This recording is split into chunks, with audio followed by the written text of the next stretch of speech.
Please be seated. The invitation song will be number 844.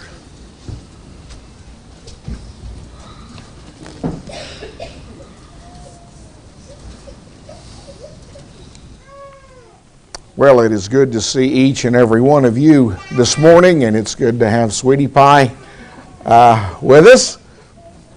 Glad that she's able to be out. We appreciate so much the kindness of all of you, every expression of love to us, all the food and the prayers and calls and notes and all of those kinds of things. We appreciate it so very, very much. I don't know if the name Ed Harrell means anything to most of you in this assembly. I know it means something to Mark and Lisa Henderson. Brother Harrell went on to his reward, I think sometime last year. He was a gospel preacher. He held meetings all over the country, worked in India. Professionally, he was known as an historian. It's interesting that early in his career, as he was just getting started, he was an associate professor at East Tennessee State University in Johnson City, where I labored for so many years. That was before my time. He taught at the University of Alabama. He taught at the University of Arkansas. That's when Mark and Lisa knew him. He taught at the University of Auburn, or I guess it's Auburn University. He was nationally known as a historian. Wrote a biography of Pat Robertson, Oral Roberts, Homer Haley. He and some others authored a textbook, a history textbook, to be used, I think, on the college level, or perhaps it was high school.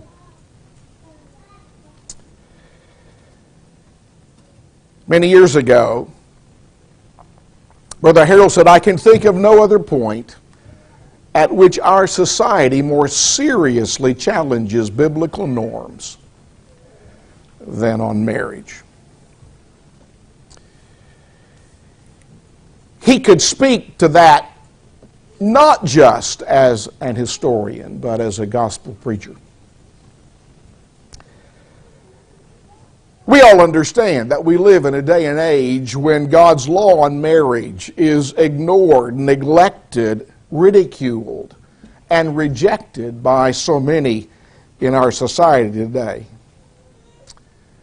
We all know that there are many who question the importance of marriage and the validity of the marriage relationship itself. Some have even advocated what they call trial marriages. Margaret Mead once said, "We ought to take out a learner's permit before one receives a license, just as with a driver's license." Thousands of couples are living together today without the benefit of clergy. As Glenn Campbell's old song, "Gentle on My Mind," says, "They're not shackled by forgotten words and bonds and ink stains that have dried upon some line." The philosophy of so many people today is well expressed by Gail Garnett's 1966 Grammy-winning song, "We'll Sing in the Sunshine, We'll Laugh Every Day, We'll Sing in the Sunshine, Then I'll Be on My Way." You remember that song? To so many people today, marriage is an easy come, easy go proposition. Divorce, something that at one time was a shame and a disgrace in our society, is now an everyday occurrence. And so, my brethren, in an age so permeated with such wanton disregard for God's law on marriage, it's absolutely essential for us to stand in the ways and see and ask for the old paths where the good way is and walk in it, as Jeremiah said in Jeremiah 6 and verse 16. And so this morning I want to talk with you about God's law on marriage. And in our time together today, we are going to focus on God's law. Now, there's an exception to God's law. I will say very little, if anything, about that exception today.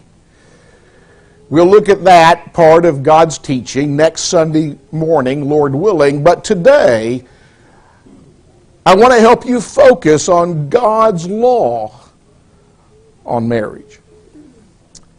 Before we do that, however, I think there are some preliminary observations that I need to make. I need to remind you, first of all, that marriage is a relationship that is ordained by God. It was ordained by God in the very beginning of time, and that's why I asked Gary to read to us from Genesis chapter 2, verses 18 and following just a few moments ago. You see, ladies and gentlemen, it was God who saw that it was not good for man to be alone. And He is the one who created Eve for Adam and brought her to him. Marriage was God's idea, not man's. And as its author, He therefore has the right to regulate, sanction, and judge the marriage relationship. Just as a potter has the right to do what he will with the clay, so it is that God has the right to regulate the marriage relationship. I think I need to remind you that God's laws are just and right and given in the very best interest of mankind. Moses told his people in Deuteronomy chapter 10 and verse 12, "And now, Israel, what does the Lord your God require of you but to fear the Lord your God, to walk in all His ways, and to love Him, to serve the Lord your God with all your heart and with all your soul, and to keep the commandments of the Lord and His statutes, which I command you today for your good." God has given us His laws in our best interest. And it is not the law of God that brings sorrow and suffering into our lives. The wise man says in Proverbs 13:15, "The way of the transgressor is hard." It's not God's law on marriage that brings unhappiness. It is the violation of His law. We also need to recognize that God's law on marriage has been revealed to us, I believe, in a very clear and simple way. And all those who enter this relationship are amenable to His laws. When the Pharisees came to Jesus with a question about divorce, Jesus responded by asking them, "Have you not read?" We'll be looking at that passage later on. But now I just want to emphasize the fact that Jesus placed the burden of responsibility for understanding God's law on marriage squarely on the shoulders of man. I believe God's law on marriage is rather easy to understand. Now, that is not to say that it's always easy to apply God's law to the tangled mess that some people have made of their lives. That can be quite difficult. But God's law on marriage is not that complicated. We need to recognize that our attitudes and our actions with respect to marriage must not be based upon the theories and the philosophies of men. the whims of society or the practice of the majority. It must not be based upon the sentiments of the saints or the proclamations of a preacher, this preacher or any other preacher. It must not be based upon our own opinions and emotions. Our attitudes and our actions must be based upon what God has said in His Word. And so this morning we asked the question that Jesus asked of the lawyer when he said, "What is written in the law? What is your reading of it?" And so, as I've already said, I want to talk with you about God's law on marriage. And there's three things that I want to say that I believe very simply and clearly encapsulate God's teaching on this subject. The first thing we need to understand as far as God's law on marriage is concerned is that God intends for marriage to be a lifelong relationship. God's original intention, His original purpose in establishing marriage indicates its permanency. As I've already mentioned, it was God who saw that it's not good for a man to be alone, and so He created a suitable companion for Adam. And He created Eve to be Adam's companion. He didn't create her to live alone or to leave that relationship. God decreed in the very beginning of time that together they sow and reap and weather the storms of life. And God spoke nothing about divorce when He ordained the marriage relationship in the very beginning of time. I would submit to you that God's silence at the very beginning concerning divorce is a clear indication that marriage is to be a permanent relationship.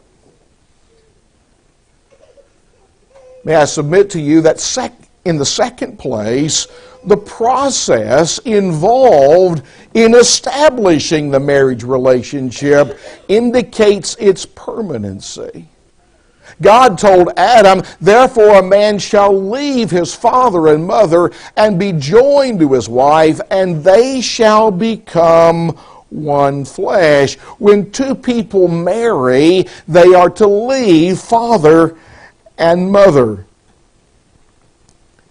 Folks, that means you've got to cut the apron strings. That means that the old family relationships must be left behind to establish a new relationship with another. Now, don't misunderstand me. That certainly does not negate the familial obligations that children have towards their parents. But the relationship with mom and dad must change when you establish your own marriage relationship. And the new relationship between a husband and his wife must take precedence over all other earthly relationships. Now, I don't believe that leaving father and mother necessarily means that there must be physical separation from the house, though I think that's a good idea. And it's not such a good idea to live with mom and dad once you've married. Sometimes, however, that is necessary for a time. But leaving mom and dad certainly involves a psychological separation in one's heart. When two people marry, they must be joined together. The word that is used here literally means or carries with it the idea of being glued together or cemented together. God intends for husbands and wives to stick to one another like glue. And then he intends that when two people marry, they are to become one flesh. I believe that involves the union of two bodies in sexual intercourse, but I believe that it involves much more than that. It involves the uniting of two beings in a life together.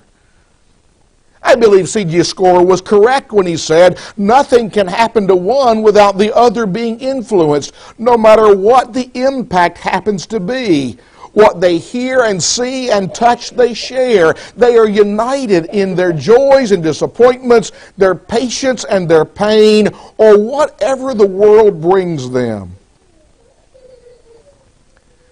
We will note a little bit later in our study that Jesus confirmed the fact that the process that we're talking about here, leaving, cleaving, and becoming one flesh, indicates that marriage is intended by God to be a permanent relationship.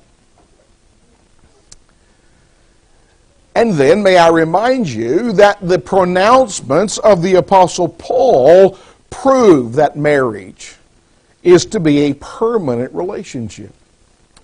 He told the Romans in Romans chapter 7, verse 2, for the woman who has a husband is bound by the law to her husband as long as he lives. But if the husband dies, she is released from the law of her husband.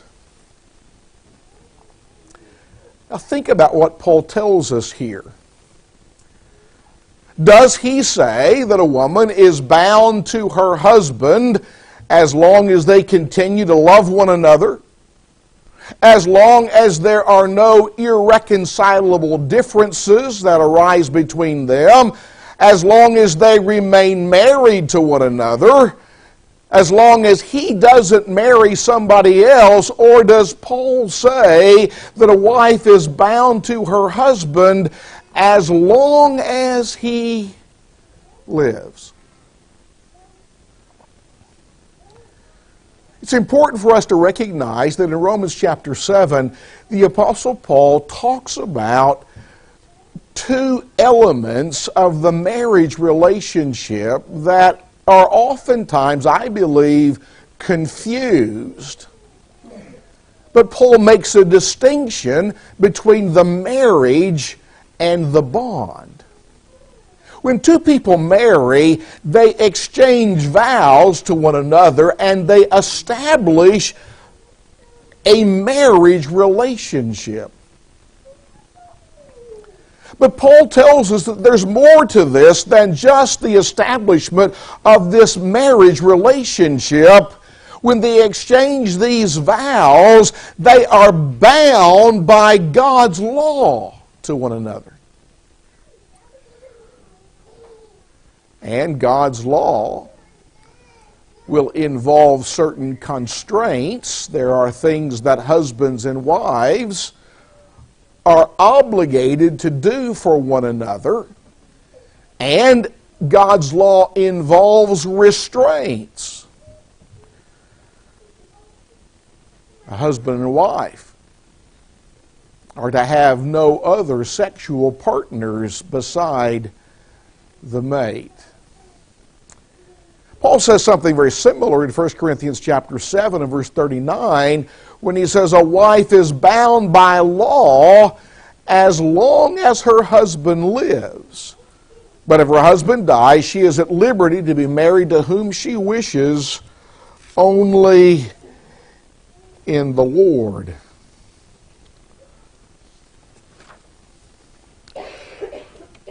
God wills that one man be married to one woman for one lifetime.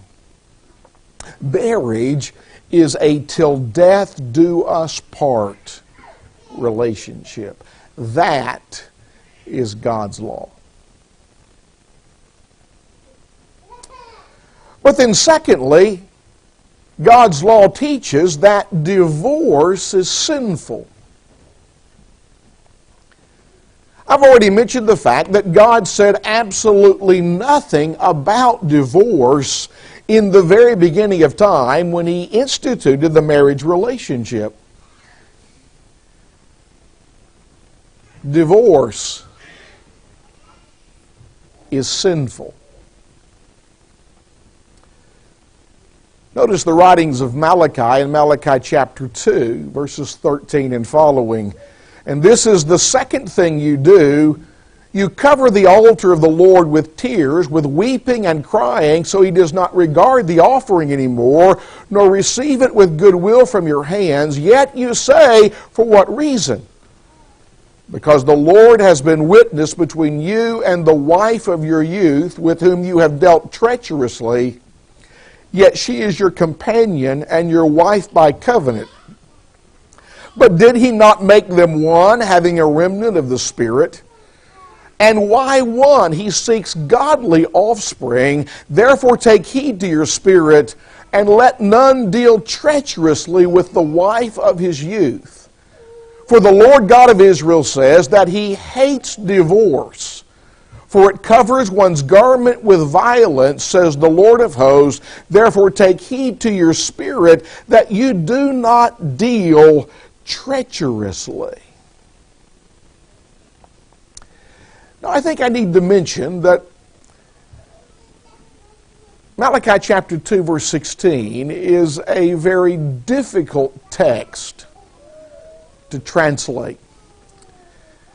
The ESV Study Bible says the Hebrew text of this verse is one of the most difficult passages in the Old Testament to translate, with the result that the two main alternative translations proposed for this verse are strongly disputed. The real issue here is, who is the one that is doing the hating?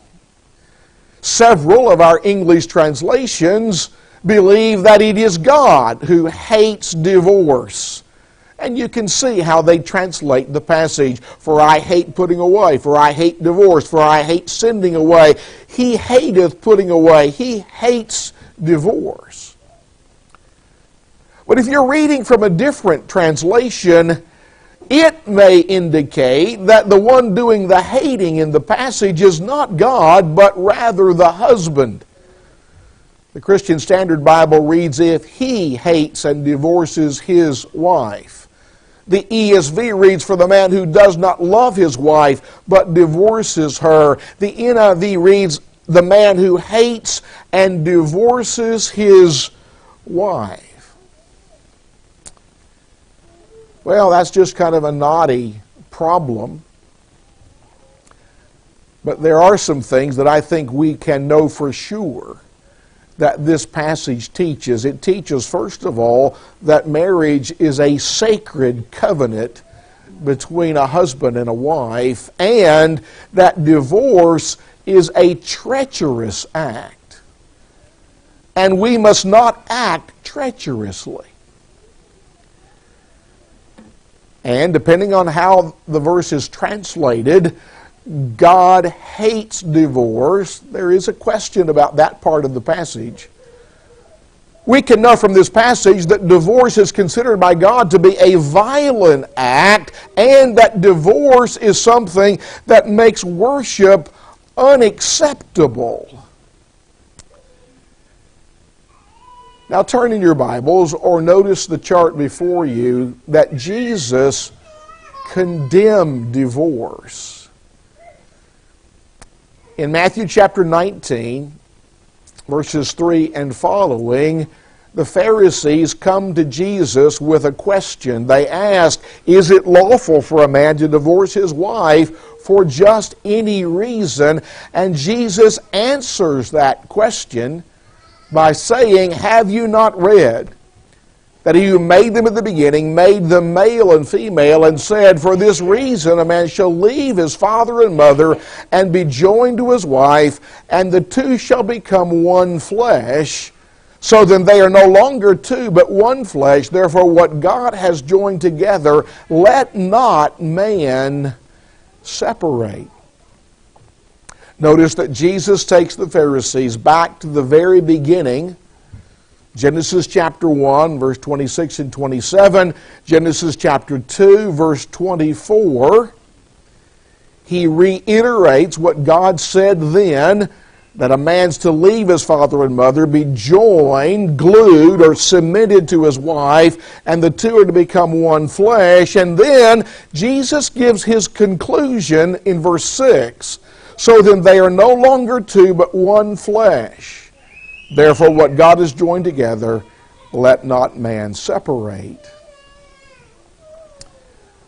Well, the Pharisees raise an objection because they believe that what Jesus has just taught contradicts the teaching of Moses. They ask, why then did Moses command to give a certificate of divorce and to put her away? And Jesus replies, Moses, because of the hardness of your hearts, permitted you to divorce your wives, but from the beginning it was not so.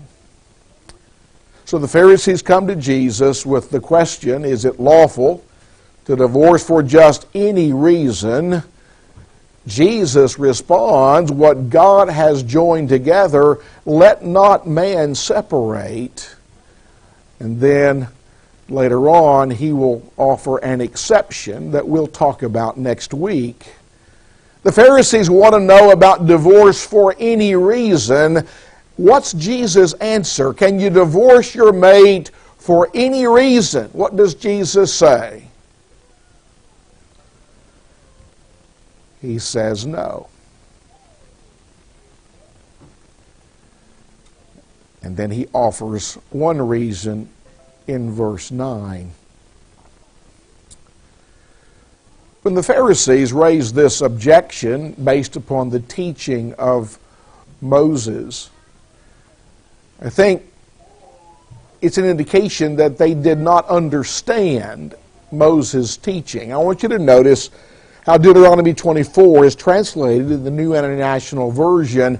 If a man marries a woman who becomes displeasing to him because he finds something indecent about her, and he writes her a certificate of divorce, gives it to her, and sends her from his house, and if after she leaves his house she becomes the wife of another man, and her her second husband dislikes her and writes her a certificate of divorce, gives it to her and sends her from his house, or if he dies, then her first husband who divorced her is not allowed to marry her again after she has been defiled. That would be detestable in the eyes of the Lord. The point of Deuteronomy 24 was not this: if you want to divorce your wife, that's okay, just be sure that you give her a certificate of divorce. That's not the point at all. The point is, if you divorce your wife and she remarries, you may not under any circumstances marry her again.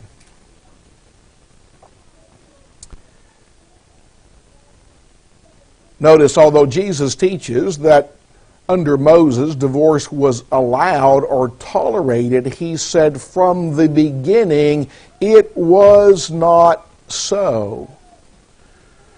Marvin R. Vincent, in his word studies in the New Testament, says the AV, that's the King James Version, is commonly understood to mean it was not so in the beginning. But that is not Christ's meaning. The verb is in the perfect tense, denoting the continuance of past action or its results down to the present. He means, notwithstanding Moses' permission, the case has not been so from the beginning until now. The original ordinance has never been abrogated nor superseded, but continues in force. Ladies and gentlemen, Jesus condemned divorce.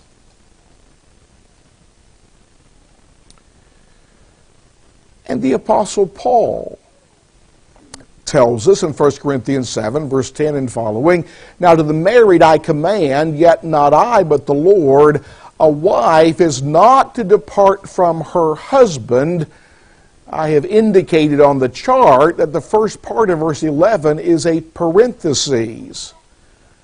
The main thought continues at the end, and a husband is not to divorce his wife.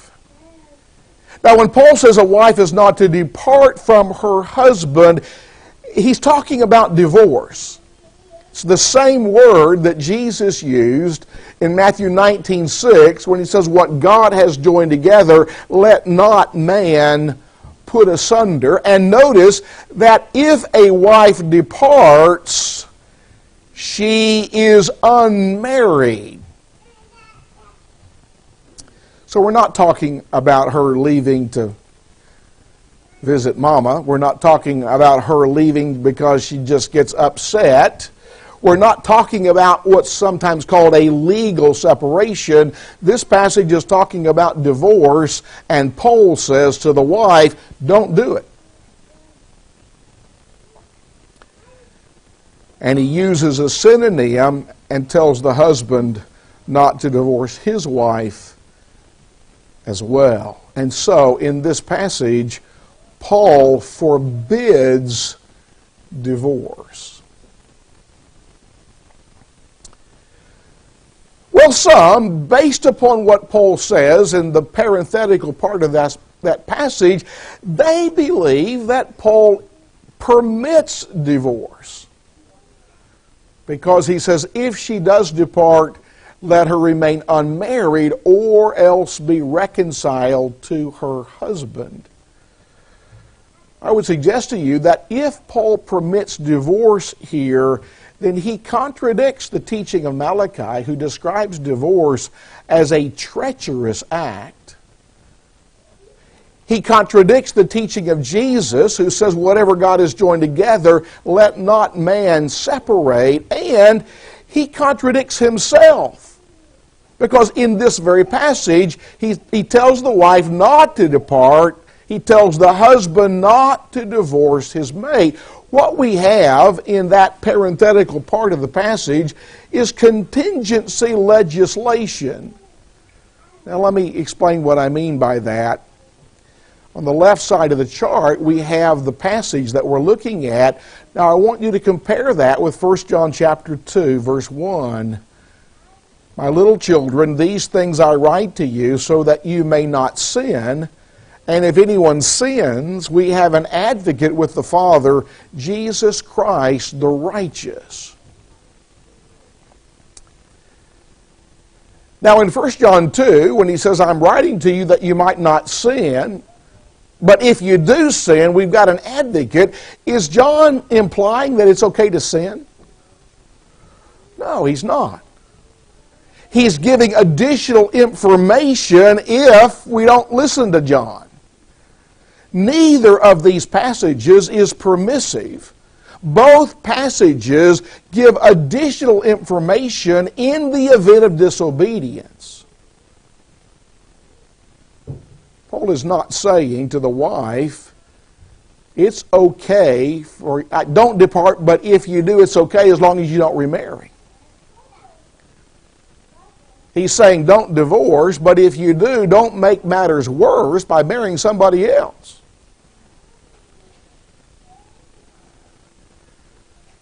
But brothers and sisters, divorce is also sinful for other reasons. It is sinful because it ignores marital responsibilities.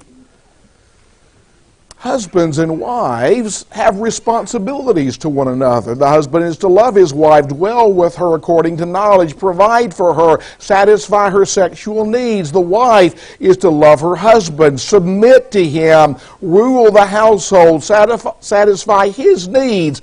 Divorce makes it impossible for us to satisfy or fulfill these marital responsibilities.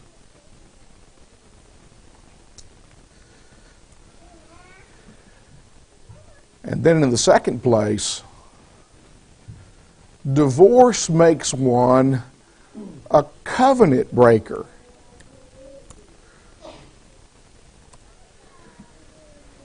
Notice what Paul says in Romans chapter 1. I'm reading from the American Standard Version. Without understanding, covenant breakers, he's identifying the sins of the Gentiles. Without natural affection, unmerciful, who knowing the ordinance of God, that they that practice such things are worthy of death, not only do the same, but also consent with them that practice them. Other translations use words like untrustworthy, faithless, having no fidelity. When two people marry, they make a solemn covenant with one another, and when they divorce, they violate or break that covenant. In Psalm 15, the psalmist asked this question, Lord, who may abide in your tabernacle? Who may dwell in your holy hill? And then he answers his question. But at the end of this passage, one of his answers is this: he who swears to his own hurt and does not change. God expects us to keep our promises.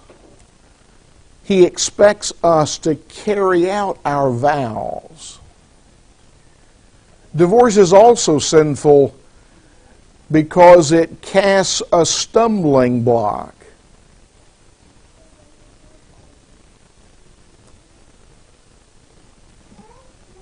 Notice what Jesus says in Matthew 5:31 and 32. Furthermore, it has been said, whoever divorces his wife, let him give her a certificate of divorce. But I say to you that whoever divorces his wife for any reason except sexual immorality causes her to commit adultery, and whoever marries a woman who is divorced commits adultery. It's a very serious thing to put a stumbling block in someone else's path. A very serious thing to cause someone else to sin. Jesus says when a husband divorces his wife, he causes her to commit adultery. I believe her remarriage is taken for granted by the Lord in that statement. I want you to notice the graphic language that Jesus uses to talk about how serious it is to cause somebody else to sin. He says, whoever causes one of these little ones who believe in me to sin, it would be better for him if a millstone were hung around his neck and he were drowned in the depth of the sea. Woe to the world because of offenses, for offenses must come, but woe to that man by whom the offense comes. The word millstone that Jesus uses here referred to a giant millstone that was turned by a donkey.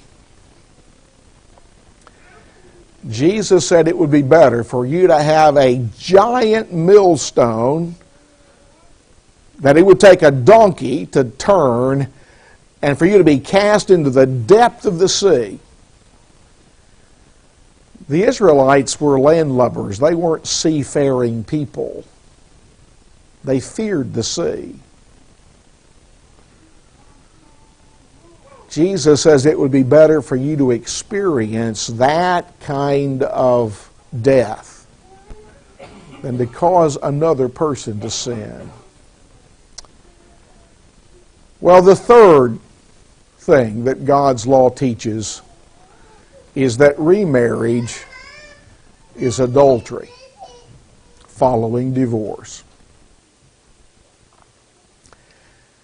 Jesus says, Matthew 5:32, we're not looking at the exception clause right now, but I say to you that whoever divorces his wife causes her to commit adultery, and whoever marries a woman who is divorced commits adultery.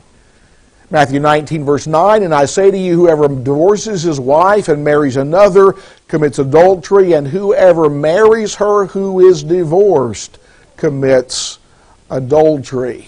Mark chapter 10, verse 11 and 12, whoever divorces his wife and marries another commits adultery against her, and if a woman divorces her husband and marries another, she commits adultery. Luke chapter 16, verse 18, whoever divorces his wife and marries another commits adultery, and whoever marries her who is divorced from her husband commits adultery. And Paul says in Romans 7, for the woman who has a husband is bound by the law to her husband as long as he lives. But if the husband dies, she is released from the law of her husband. So then, if while her husband lives, she marries another man, she will be called an adulteress. But if her husband dies, she is free from that law, so that she is no adulteress, though she has married another man. Remarriage is adultery for the one who initiates the divorce proceedings. I'll call him Jack. And remarriage is adultery for the one who is divorced, if that person marries someone else. Remarriage is adultery for the third party who would marry. So if Jack divorces Jill and marries Jane, he commits adultery. If Jill, having been divorced, marries Jim, they both commit adultery. Remarriage is adultery even though they love each other. Even though children might be involved in a second marriage. Even though society accepts and even approves the relationship. Even though they may be ignorant of God's law on marriage. Why is remarriage adultery?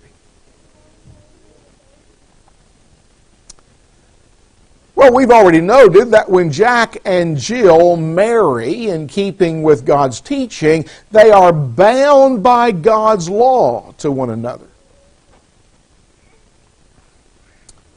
If they divorce because they just can't get along,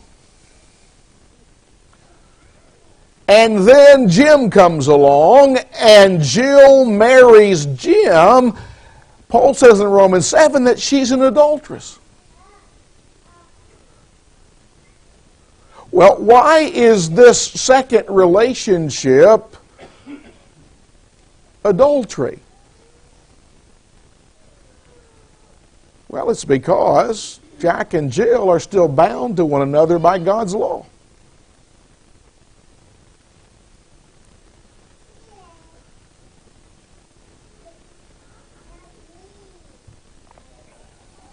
And adultery continues as long as that sinful relationship continues. Jesus said in Mark 10, whoever divorces his wife and marries another, and he uses a present tense verb here, which carries with it the idea of ongoing action. So, the idea is that he is committing adultery against her. And if she marries another, she is committing adultery. And you've got those present tense verbs once again in Luke chapter 16 and verse 18. Leonard Latkovsky, a professor of classical languages at Bellarmine College in Louisville, Kentucky, says, and the present tense form of the Greek form moikatai equals commits adultery means continuous action at any time, as long as the condition of the second marriage continues to exist.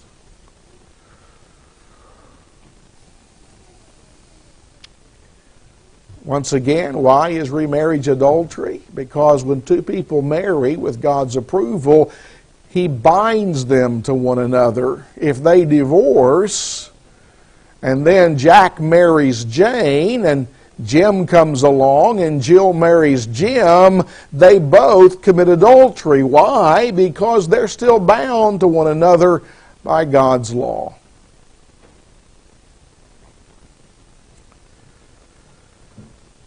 God's law teaches that marriage is a lifelong or should be a lifelong relationship.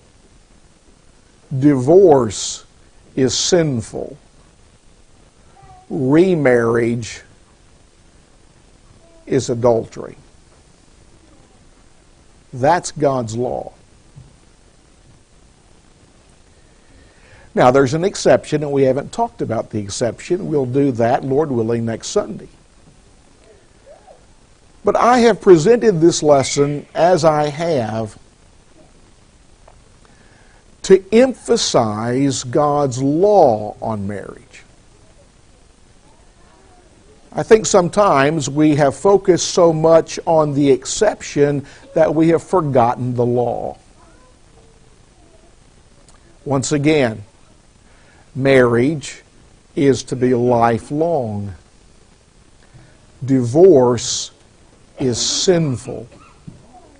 Remarriage is adultery. We'll talk about the exception.